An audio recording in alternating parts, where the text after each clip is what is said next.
இப்போ உட்கார வறுத்தல் செய்கிறோம்ப்பா. நம்ம இன்றைக்கி சாமிக்காக ஆடி பூரத்துக்கு செய்கிறோம்.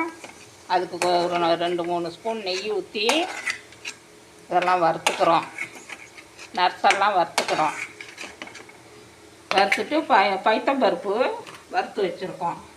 இப்போ இதில் ரவா போட்டு நல்லா வதக்கணும்ப்பா. நெய் பத்தலை. நல்லா நெய் விட்டு நல்லா வதக்கணும். சிம்மில் வச்சு ரொம்ப நேரம் வதக்கணும். வதக்கிட்டு காட்டுறேன்ப்பா. இப்போ நல்லா வதங்கிடுச்சுப்பா. 2 உப்பு கல் போட்டுட்டு நம்ம அரைச்சி வச்ச பைத்தம்பருப்பும் அந்த பாதானையும் நல்லா நுணுக்கியாச்சு. இப்படி செஞ்சுட்டு இப்போ வெந்நீர் வச்சுருக்கோம். இதை எடுத்து இதில் ஊற்ற வந்துடுறோம்.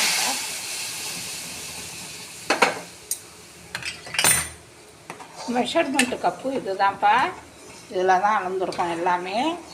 ரவா, பைத்தம்பருப்பு, சர்க்கரை இது நான் காஃபிக்கு போட்டு குடிக்கிற சர்க்கரை. இது வடிகட்ட வேண்டியதில்லை.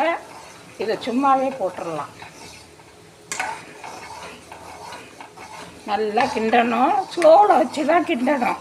ஆளில் வச்சா கரிஞ்சிடும், டேஸ்ட்டு மாறிடும். இப்போ உப்பெல்லாம் போட்டுட்டோம். நட்ஸ் ரெடி பண்ணி வச்சுருக்கோம். இது நல்லா கட்டி இல்லாமல் வருது பாருங்கள்.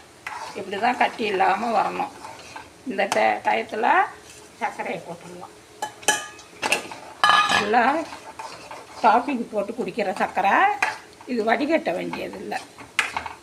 நல்லா அருமையாக இருக்குப்பா. இதே மாதிரி நீங்களும் செய்யுங்க. சாமிக்கு செஞ்சு படைச்சாக்கா அவ்வளோ பிடிக்கும் சாமிக்கெல்லாம்.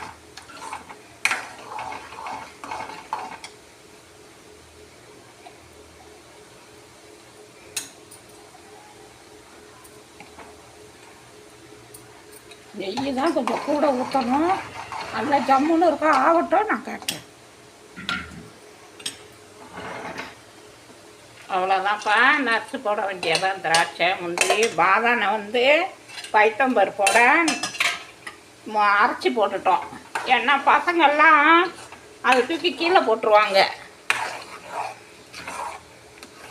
நல்லா அருமையாக வந்திருக்குப்பா.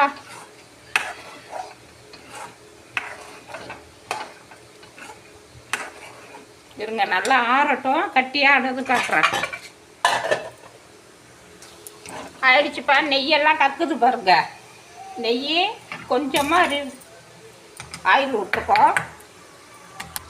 இதே மாதிரி நீங்களும் செய்யுங்கப்பா.